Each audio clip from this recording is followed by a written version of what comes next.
우리 이렇게 한번 서로 인사 나눴으면 좋겠습니다. 우리 앞뒤 좌우 계신 분들에게 반갑습니다. 보고 싶었습니다. 한번 이렇게 인사하겠습니다. 반갑습니다. 보고 싶었습니다. 할렐루야. 감사합니다. 함께 얼굴 보며 이렇게 예배한다는 것이 얼마나 큰 축복인지, 오늘 이렇게 대면 예배가 또 시작됐지만 이런저런 이유로 함께하지 못하고 계신 분들을 생각할 때 그 축복이 우리에게 참 중요한 것이었구나라는 생각을 또 해보게 됩니다. 영육이 강건하여서 그 예배의 기쁨과 또 교제의 기쁨을 함께 나눌 수 있는 우리 모든 제기동 서울중학교의 성도님들이 되시기를 간절히 소망합니다. 코로나는 지나갈 것입니다. 그리고 그 지나간 자리에는 우리의 감사와 또 우리의 믿음이 남게 될 것입니다. 항상 기도하는 우리의 기도 제목들이 있죠. 항상 어디서나 최선을 다하는 그런 예배자가 되게 해달라는 기도 제목. 우리의 어떤 상황과 조건 속에서도 하나님을 찾는, 열심히 찾는 그러한 우리 믿음의 형제 자매님들이 되시기를 우리 구주 예수 그리스도 이름으로 기원합니다. 우리 그런 마음으로 우리 하나님께 감사와 영광의 박수 한번 올려드리겠습니다. 할렐루야. 감사합니다. 오늘은 의인이 아니라 죄인을 부르러 왔노라, 의인이 아니라 죄인을 부르러 왔노라라고 하는 제목으로 우리 하나님의 말씀 함께 나누도록 하겠습니다. 예수님이 고향 갈릴리에서 사역을 하실 때 이 예수님을 요주의 인물이라고 생각해서 이 예수님을 찾아왔던 그런 사람들이 있었습니다. 바로 바리새인들과 율법 교사들이었습니다. 그들은 남쪽에 있었던 갈릴리 마을에서부터 왔음은 물론이고, 또 북쪽에 있었던 갈릴리 마을에서 왔으면 물론이고, 또 남쪽에 있었던 유대와 그 예루살렘으로부터 그렇게 찾아온 사람들도 있었습니다. 우리 함께 누가복음 5장 17절 읽겠습니다. 시작. 하루는 가르치실 때에 갈릴리의 각 마을과 유대와 예루살렘에서 온 바리새인들과 율법 교사들이 앉았는데 병을 고치는 주의 능력이 예수와 함께 하더라. 아멘.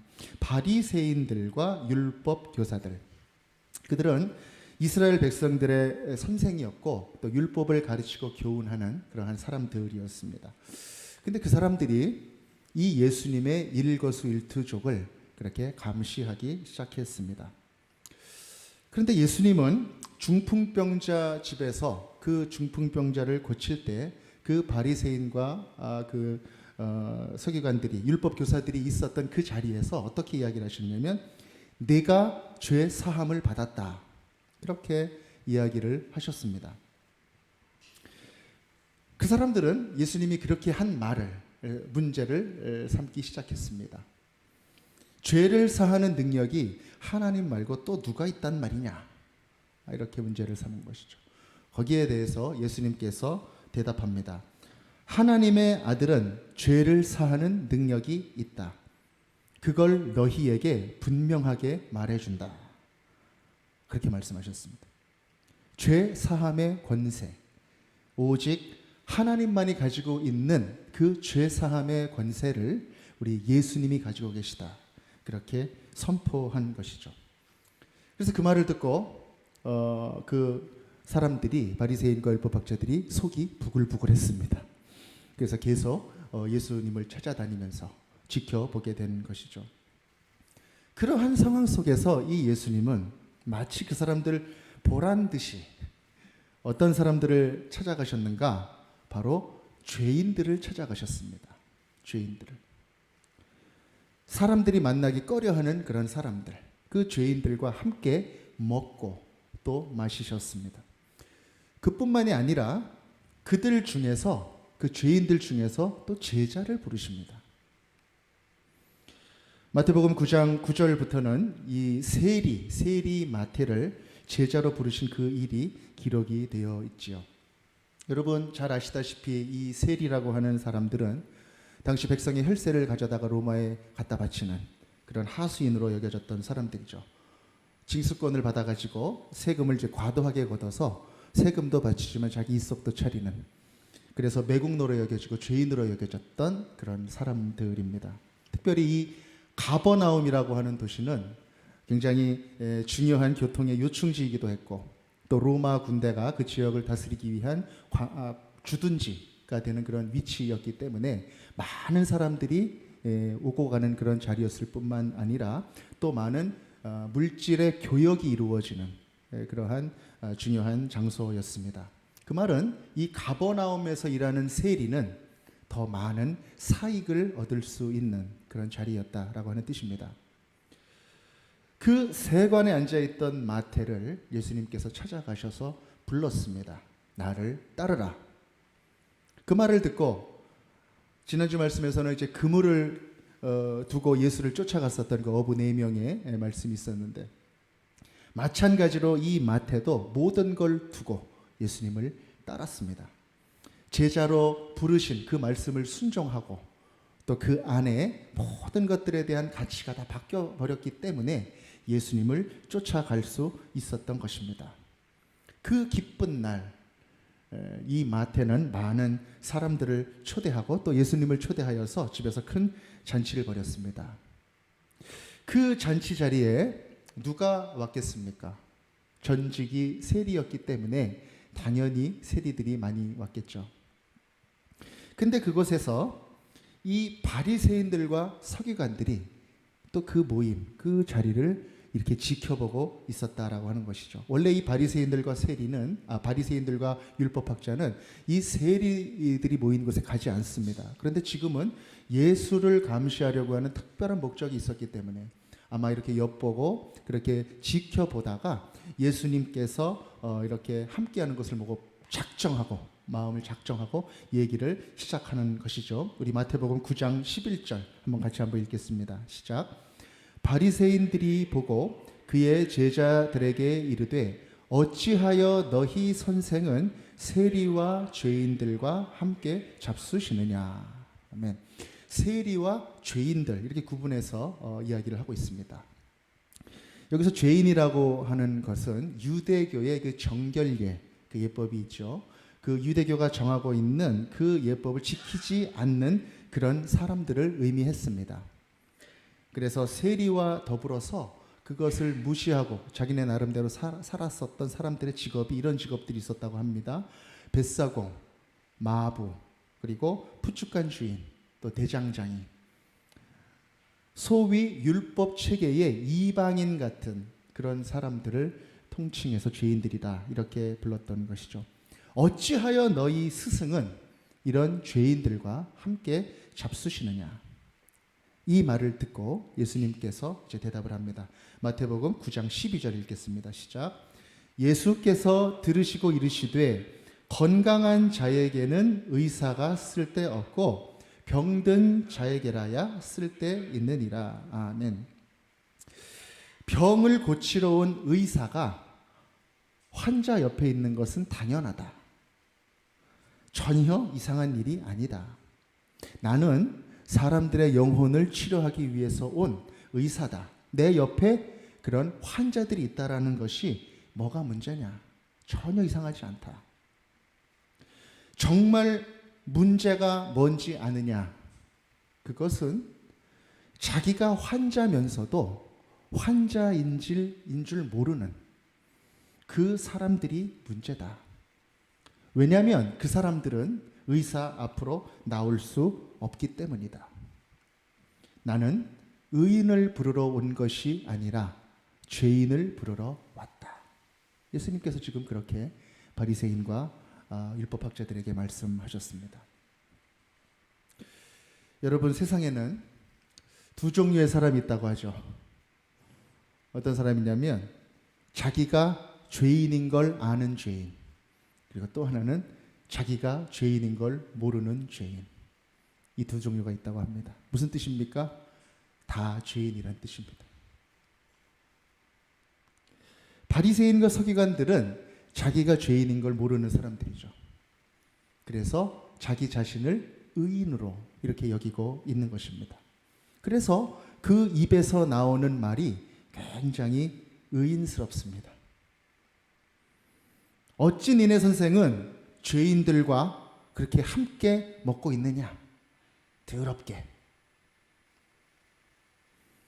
우리들은 저 사람들과 함께 하지 않는다.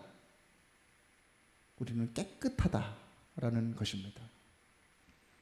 그러나 여러분, 진실은 무엇입니까?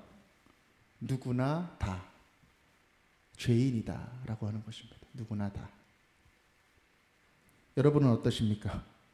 이 자리에 계신 여러분들, 여러분들은 죄인이십니까? 아니면 의인이십니까? 모든 사람들이 다 죄인이죠. 저를 포함해서. 단지 죄인이 아닌 척하고 살거나 아둥바둥 벗어나려고 애쓰면서 살거나 그럴 차이가 있을 뿐이죠.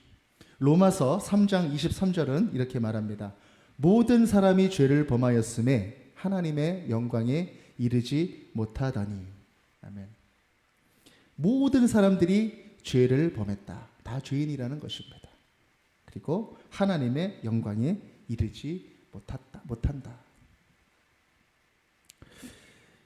우리가 살고 있는 이 시대의 많은 사람들은 이 죄인이라는 말을 대단히 불편해합니다. 당신 죄인입니다. 이렇게 이야기를 하면 당황하죠. 그리고 잘못하면 반발심이 또 일어나게 됩니다. 아니 내가 왜요? 나는 아무 잘못 안 했는데요. 귀하께서 왜 저를 죄인이라고 판단하시나요? 저는 저대로 살겠습니다. 이렇게 이야기를 할 수도 있습니다. 이 시대에 우리가 믿고 있는 이 기독교가 당면하고 있는 가장 큰 난관은 무엇인가? 바로 인간이 죄인이라는 것을 어떻게 납득시키느냐 하는 그 문제입니다. 여러분, 스스로 죄인인 게 동의가 안 되고, 그리고 내 가슴으로부터 내가 죄인이라는 게 이렇게 고백이 안 되는데 예수님의 십자가가 무슨 의미가 있겠습니까?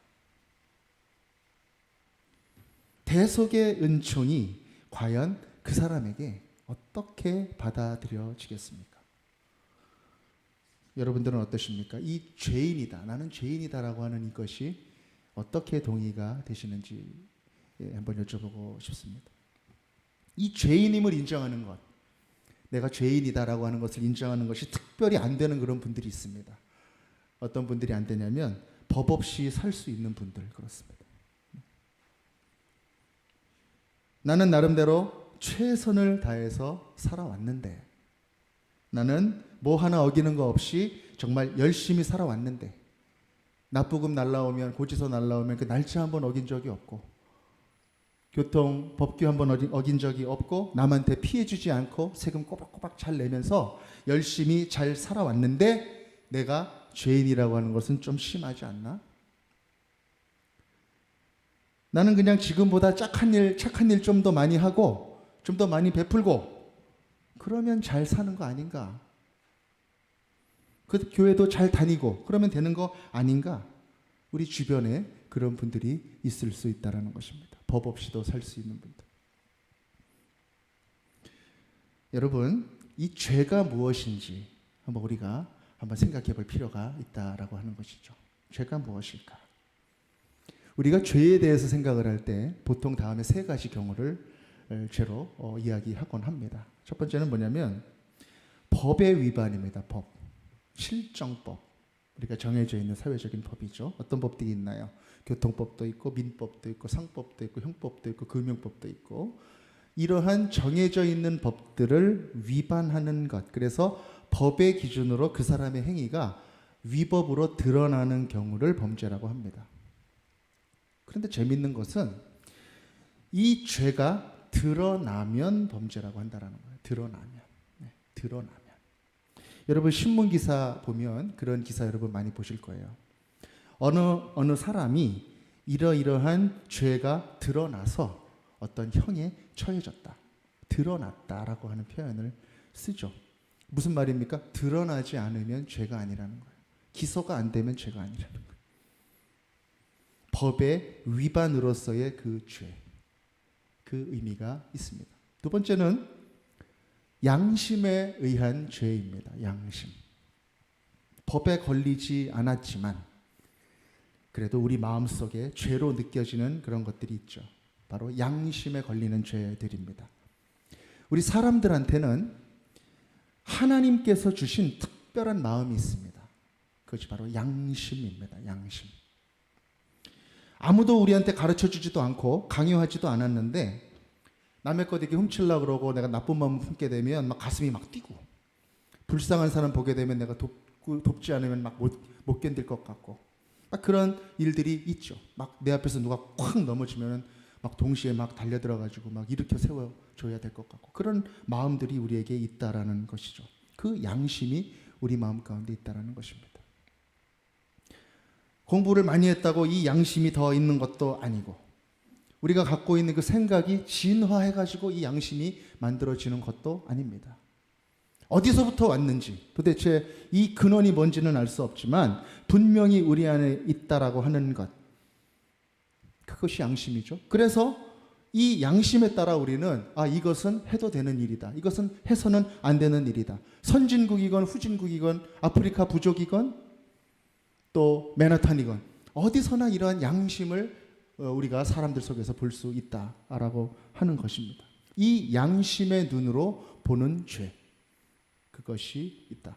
그것은 법에 의한 죄와는 조금 다른 것이죠. 그러나 이 양심에 의한 것도 완전한 것은 아닙니다. 왜냐하면 이 양심은 무뎌지기 때문에 그렇습니다. 또 털도 납니다. 양심에 털 났다는 얘기 여러분 들어보셨죠? 그래서 민감성이 다 사라져 버리는. 그래서 남들 뭐라든 신경 쓰지 않고 양심에 괴로운 그런 마음도 없이 마음껏 조롱하고 또 학대하고 당당하게 죄를 짓고 있는 사람들이 많이 있죠. 어쨌든 그 양심에 의한 그런 죄가 있다라고 하는 것입니다. 위에 두 가지 죄와는 본질적으로 다른 세 번째 죄가 있습니다. 그것은 하나님의 입장에서 이게 죄다라고 말씀하시는 그런 죄입니다. 바로 하나님을 떠나는 것, 하나님과 분리되는 것, 그것을 의미하는 죄입니다. 하나님과 끊어진 상황, 그것이 죄의 상태다라고 하는 것이죠. 법은 지키면 되고 양심은 착하게 행동하면 어느 정도 회복이 되는데, 이 하나님과 갈라진 것은 회복이 안 된다는 거예요. 하나님이 아니면 회복이 안 되는 것입니다. 우리 이사야 59장 1절 2절 말씀 함께 읽겠습니다. 시작.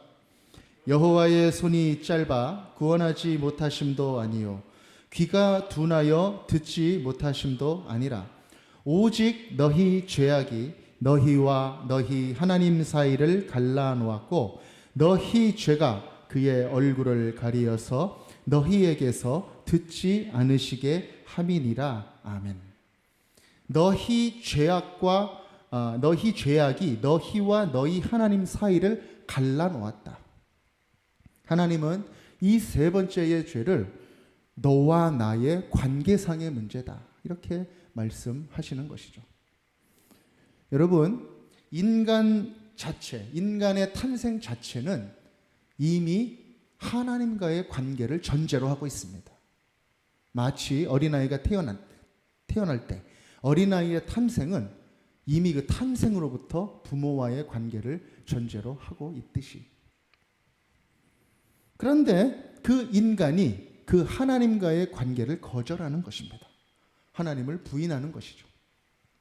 하나님과 나는 무관하다, 관련이 없다, 그렇게 생각하고 그렇게 행동하고 그렇게 살아가는 것, 그것이 죄다, 이렇게 이야기하고 있는 것입니다. 여러분 다 아이를 길러본 경험들이 다 있으시죠? 아이들이 이렇게 혼냅니다. 우리가 혼낼 때 가끔 딸내미들이 그런 얘기 하죠. 왜 나를 낳았어? 혼내려면. 꼭 우리 집이 그렇다는 건 아니에요. 나 엄마 딸 안 할 거야. 그러면서 엄마가 이야기하는 거랑 정반대로 하고 그러한 경우들이 있을 수 있죠. 물론 아들들도 그럴 수 있죠. 이런 것과 비슷합니다. 하나님께서 우리를 택하시고 우리에게 오셨는데 왜 나를 선택하셨습니까? 그러면서 주님께서 주시는 교훈을 무시하고 내 마음대로 살려고 하는 것입니다. 하나님을 무시하고 하나님의 말씀을 가볍게 여기는 것, 그것이 죄인 것입니다. 내 몸, 내 머리, 내 시간, 내가 가지고 있는 모든 것들을 완벽하게 나의 것이다, 이렇게 생각을 하고 주장하는 것, 하나님께서 주신 감사의 조건들을 함부로 여기는 것. 그래서 하나님과 가까이 교제하는 그 시간을 소홀히 여기는 것, 하나님을 찾지 않는 것, 그것이 죄다라는 것입니다. 겉으로는 멀쩡한 것 같은데 하나님과의 관계가 깨져 있는 그 죄의 상태, 이것을 이렇게 비유하면 아주 적절하지 않을까 싶습니다. 아주 멋지게 갓도 있고 전구도 있고 갖추어져 있는 그 전등, 이 멋진 전등이 전기 콘센트와 이렇게 연결이 되어 있어야 거기에 빛도 나고 또 주변도 밝혀지고 그렇게 있을 수 있는데 그 콘센트가 빠져버려 있는 겁니다. 그래서 아무런 빛도 나지 않고 어둠 속에 한 구석에 그냥 그대로 있는 것이죠. 생긴 것은 멀쩡합니다. 형태도 있고 전구도 있고 다 있는데 빛이 없고 생기가 없고 생명도 없는 그런 모습, 그것이 바로 죄의 모습과 유사하다라는 것이죠. 하나님과의 단절인 이 죄, 이 죄의 본질은 무엇이었는가? 우리가 창세기를 보면 걸 알 수 있습니다. 그것이 뭐냐면 바로 인간이 하나님같이 되려고 한 것입니다. 그것이 이 죄의 본질입니다. 인간은요, 지어질 때 하나님의 형상으로 지어졌기 때문에 항상 하나님만 바라봐야 됩니다. 만약에 하나님을 바라보지 않고 나를 바라보기 시작하면 내가 하나님인 것으로 착각하기가 쉽다라는 것입니다. 하나님의 형상으로 만들어졌기 때문에.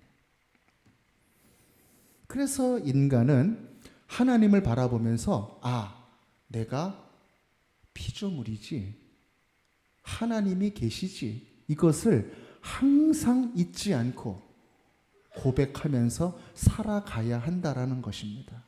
그것이 선악과의 의미입니다. 넓은 끝도 보이지 않는 마트의 모든 것을 다 너희 마음대로 먹어라, 그렇게 해놓고선 끄트머리에 과일 코너 하나에 과일 하나를, 이거를 먹지 말아라, 이렇게 두신 것이 그 선악과의 의미인 거예요. 그런데 그 선악과를 먹게 된 것이죠. 뱀이 하와한테 찾아와서 이 금단의 열매를 먹으면 내가 눈이 밝아져서 하나님같이 될 것이다, 이렇게 얘기를 한 것입니다. 그래서 그 말을 듣고 유혹이 되어서 하와가 먹고 아담도 먹게 된 것이죠. 그래서 둘이 합심해서 하나님과의 관계가 깨져버린 것입니다. 그렇게 인간이라고 하는 존재 그 자체에 하나님과의 관계가 깨져버린 그 상황, 그래서 내 욕망대로 하려고 하는 본성이 우리를 주장하게 되고 또 내가 하나님같이 되려고 하는 그 욕망 아래 놓이게 된 것, 그것이 바로 죄인 것입니다. 근본적인 죄의 정의입니다. 이 죄의 본성이 우리 안에 콱 들어박혀서 내가 내쫓고 싶어도 나가지도 않고 그렇게 내 양심을 거스리는 행동을 하게 하고 또 법을 위반하는 행동을 하게 하고 항상 스스로 죄를 꿈꾸고 항상 죄 지을 준비하면서 살아갈 수밖에 없게 된 그러한 인간이 되게 된 것입니다. 너희 죄악이 너와 하나님 사이를 갈라놓았다. 죄는 하나님과의 단절이고 바로 사망인 것입니다. 우리 함께 로마서 5장 12절 말씀 함께 읽겠습니다. 시작. 그러므로 한 사람으로 말미암아 죄가 세상에 들어오고 죄로 말미암아 사망이 들어왔나니 이와 같이 모든 사람이 죄를 지었으므로 사망이 모든 사람에게 이르렀느니라. 아멘. 아담으로 인해 죄가 들어오고 모든 사람이 죄를 지어서 사망이 그 인간에게 들어오게 되었다라고 하는 것입니다. 여러분, 이 죄가 인간의 안에 들어오게 된 결과, 그 결과는 여러분 어떤 모습일까요? 멀리서 찾을 것 없습니다. 바로 우리 스스로의 마음속을 한번 우리 스스로가 한번 들여다보면 되는 것입니다. 우리 내면은 어떻습니까? 그래도 우리는 믿는 사람들이고 예수의 보혈을 아는 사람들이고, 그렇기 때문에 기도하고 찬송하고 말씀에 잠겨 있을 때에는 평안하게 이렇게 지냅니다. 그런데 항상 또 그 은혜가 우리가 잘 지키지 못하잖아요. 불쑥불쑥 화가 막 이렇게 올라오기도 하고, 또 미워하는 마음이 나도 모르게 찾아오기도 하고, 또 질투하는 마음이 툭툭 이렇게 튀어나오기도 합니다. 마치 지표면 밑에 뜨거운 용암, 그 화산이 쿨렁쿨렁 막 끓고 있는, 겉으로 볼 땐 안 그런 것 같지만 그러한 모습처럼 인정받고 싶어하는 마음, 그래서 인정받지 못하면 막 화가 나고 관계고 뭐고 다 이렇게 그냥 던져버리고 싶은 그러한 우리 마음의 용암 같은 그 욕망들, 그래도 아닌 척하고 고상한 척하고 또 내 나름대로 이유가 있지, 또 순간순간 또 스스로 합리화하고 그렇게 살고 있지만, 우리의 깊은 내면을 들여다보면 누구나 영락없는 죄인의 모습이다. 죄의 영향력 아예 살고 있는 사람들이다 라고 하는 것입니다. 하나님의 인도하심대로 잘 살다가도 어느 순간 그 손을 놓치면, 엄마 손 이렇게 붙잡고 막 가다가도 이 손 놓치면 내 눈에 좋아 보이는 거 놀이동산 막 쫓아가는 거 어린아이의 모습처럼, 자칫하면 그 잘못된 곳으로 갈 수밖에 없는 존재, 마음속에는 이미 살인해버렸고, 마음속에서는 이미 간음해버렸고, 마음속에서는 이미 도둑질해버렸고, 마음속에서는 이미 내가 미워하는 저 사람 낭떠러리에서 밀어버린 그 존재로 살아가는 사람, 우리 모두는 이 연약함으로부터 우리는 자유롭습니까? 우리는 이 사실을, 우리 내면을 정직하게 들여다보아야 한다라고 하는 것입니다. 어느 교도관이 쓴 책을 좀 봤습니다. 그랬더니 그 교도관이 그런 말을 합니다. 그 교도소 안에 들어가서 그 죄수들을 만나보면 나도 자칫 잘못하면 여기 들어와 있을 사람이다라는 생각이 많이 든다라는 거예요. 교도소 밖에서 보면 좀 멀리 있는 사람들인 것 같고 그렇게 느껴지는데, 그 안에 들어가 보면 다 사연이 있고, 다 그 잘못된 충동 때문에, 다 내가 가지고 있는 그것 때문에 한순간에 실수로 들어와 있는 사람들이라는 거죠. 그러면서 그런 고백을 하는 거예요. 아, 내가 교도소 안과 교도소 밖을 그 담벼락 위를 내가 아슬아슬하게 걸어가고 있는 그런 사람이구나. 그렇게 이야기를 한다라고 하는 것입니다. 무슨 말입니까? 누구나 이 죄에 노출되어져 있는 그러한 연약한 존재라고 하는 것입니다. 로마서 3장 10절에서 12절 우리 함께 읽겠습니다. 시작. 기록된 바 의인은 없나니 하나도 없으며 깨닫는 자도 없고 하나님을 찾는 자도 없고 다 치우쳐 함께 무익하게 되고 선을 행하는 자는 없나니 하나도 없도다. 아멘. 하나도 없다. 의인은 다 죄인이다. 사랑하는 여러분, 누구나 다 죄인입니다. 그런데 예수를 모르는 사람들은 그걸 모르고 삽니다. 그리고 부인하며 삽니다. 왜냐? 그 죄인된 모습을 스스로 정직하게 바라볼 용기가 없기 때문에, 그리고 하나님을 모르기 때문에, 그래서 영적으로 둔감하기 때문에 그렇게 죄인인 걸 모르고 살아간다라는 것이죠. 그래서 여러분, 그래서 참 역설적이게도 우리가 죄인이다 이렇게 고백할 수 있는 것은 참으로 큰 축복인 것입니다. 큰 은혜인 것입니다. 고난을 통해서 우리가 그 고백으로 나아가게 됐었을 수도 있습니다. 또 실패와 어떤 관계가 끊어진 것을 통해서 우리가 죄인이고 연약한 존재임을 고백하게 되었을 수도 있습니다. 그것이 아프고 쓰라립지만 그러한 과정을 통해서 내가 죄인이다, 이렇게 고백할 수 있는 그 자리로 나아갈 수만 있다면 그 모든 것들이 거꾸로 우리에게 축복이다, 이렇게 이야기할 수 있는 것입니다. 왜냐하면 이 죄가 고백이 되어야 예수님을 볼 수 있기 때문에 그렇습니다.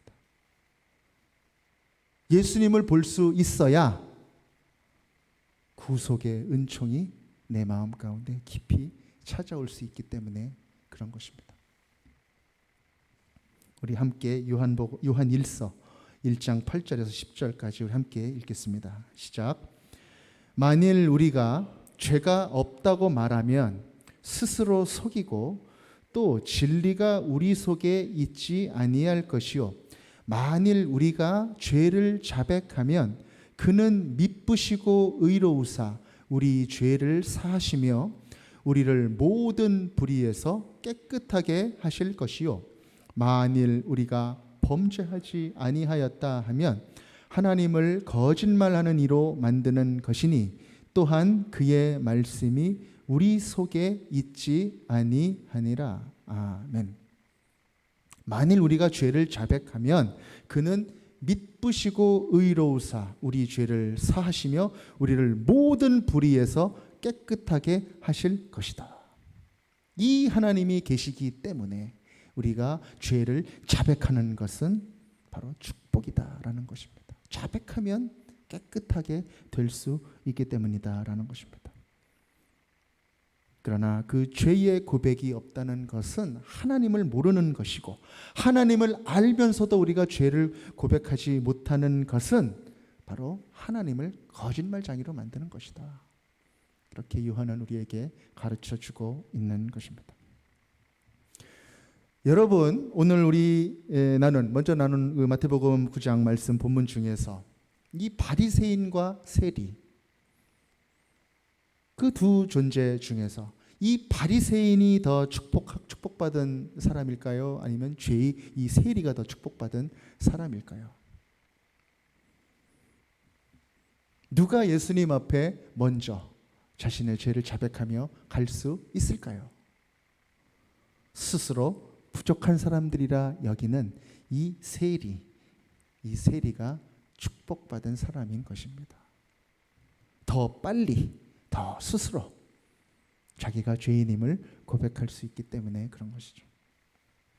그러나 더럽게 왜 네 선생은 저 사람들과 같이 있느냐, 이러한 의인 정신, 그것으로 가득 차 있는 이 바리새인들, 그래서 스스로 죄인이다 이렇게 고백할 수 없는 그 사람들은 자기 죄를 고백할 수 없는 것이죠. 예수님을 알아볼 수 없는 것입니다. 그 사람들에게 예수님은 말씀하십니다. 좀 생뚱한 그런 말씀이실 수도 있는데 우리 13절 상반절 우리 함께 읽겠습니다. 시작. 너희는 가서 내가 긍휼을 원하고 제사를 원하지 아니하노라 하신 뜻이 무엇인지 배우라. 아멘. 지금 죄인이냐 의인이냐 이런 얘기를 하고 있는데 예수님이 내가 긍휼을 원하고 제사를 원치 않는다, 이 말의 뜻이 뭔지 가서 배워라, 이렇게 말씀을 하셨습니다. 무슨 뜻일까요? 너희들이 바리새인들이 지키고 있는 종교적인 행위 그리고 규율의 준수, 그런 것들에 숨어서 스스로를 의인이라 여기지 말아라, 그렇게 이야기하고 계시는 것입니다. 예수님은 지금 말씀하십니다. 너희들은 그 율법의 껍데기 속에서 너희 스스로를 바라보며 우리는 의인이다 이렇게 생각하며 살아가고 있지만 내가 볼 땐 안 그렇다, 내가 볼 땐 그렇지 않다라는 거예요. 너희들은 죄인이다. 너희들은 지금 의인처럼 행동하고 의인처럼 이야기하고 의인처럼 훈계하고 교훈하고 있지만 내가 볼 땐 다 죄인이다라는 거예요. 그리고 그 죄인들을 위해서 내가 왔다라는 겁니다. 바리새인들아, 네가 죄인으로 더럽게 여기는 저 사람들을 바라보며 긍휼의 마음을 품어라. 나는 제사보다 긍휼을 원한다. 그리고 바리새인아, 나는 너를 위해서 왔다. 죄인인지 모르지만 죄인인 너희들, 바리새인 너희들을 위해서 왔다라고 지금 말씀하고 계신다라는 것입니다. 그러나 너는 스스로 의인이라고 여기기 있기 때문에 내가 죄인인 것을 볼 수 없고 나를 알아볼 수 없구나. 우리 13절 하반절 말씀 우리 또 함께 읽겠습니다. 시작. 나는 의인을 부르러 온 것이 아니요 죄인을 부르러 왔노라 하시니라. 아멘. 사랑하는 여러분, 어떻습니까? 우리 죄인 맞습니까? 아멘이 되십니까? 우리 안에 이 죄가, 우리가 죄인이라는 것이 인정이 되어야 우리는 깊이 예수 앞에 엎드릴 수 있습니다. 이 예수를 만날 수 있습니다. 여러분, 예수님은 누구십니까? 우리 죄 때문에 오신 분입니다. 우리 죄 때문에, 죄에서 우리를 구원하기 위해서 오신 분입니다. 우리 마태복음 1장 21절 말씀 우리 큰 목소리로 함께 읽도록 하겠습니다. 시작. 아들을 낳으리니 이름을 예수라 하라. 이는 그가 자기 백성을 그들의 죄에서 구원할 자이심이라 하니라. 아멘. 우리에게 주신 이 예수라는 이름이 바로 자기의 백성들을 그들의 죄에서 구원하시기 위해서 오신 분이다라는 것이죠. 자기의 백성들, 사랑하는 자녀들입니다. 왜 나 낳았어? 그러면서 떠나갔었던 그 자녀들, 나의 자녀들. 그러나 그들의 죄라고 말씀하십니다.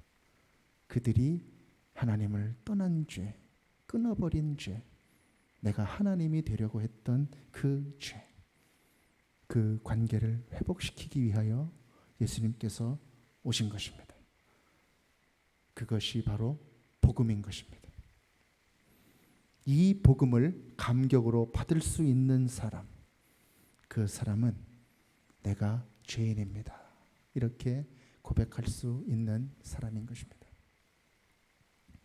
여러분, 오늘 말씀을 맺고자 합니다. 오늘 우리 주님 앞에 여러분 겸손히 우리의 마음을 열어 보여드리십시오. 성령의 빛으로 우리 마음 안을 구석구석 이렇게 비추어 보십시오. 그리고 내 안에 있는 하나님이 원하지 않으시는 그런 죄의 찌꺼기들, 욕망의 흔적들, 이런 것들을 하나하나 우리 예수님께 고백하며 나아가십시오. 그리고 죄인을 부르러 오신 우리 예수님을 마음 깊이 맞이하십시오. 그리고 가슴 깊이 그 예수님을 안으십시오. 그 예수님의 사랑과 은총 안으로 들어가십시오. 죽음을 이기고 부활하신 예수 그리스도 안에 우리가 거하게 될 때 우리가 지고 가던 모든 죄짐이 놓여지게 될 것입니다. 겉으로는 부인했지만 죄가 끌고 가던 우리의 성품들, 우리의 삶들, 우리의 모든 관계들이 아름답게 하나님이 원하시는 것들로서 회복이 되게 될 것입니다. 그리고 그 거룩으로 나아가는 자들을 통하여 구원의 소식들이 다른 사람들에게 또 퍼져가게 될 것입니다. 의인이 아니라 죄인을 부르러 오신 예수님, 바로 나를 부르러 오신 그 예수님을 우리 기뻐하며 그분 앞에 매일매일 나아가는 우리 자랑스러운 우리 지기동 서울중앙교회 모든 분들 되시기를 우리 구주 예수 그리스도 이름으로 기원합니다. 아멘. 할렐루야.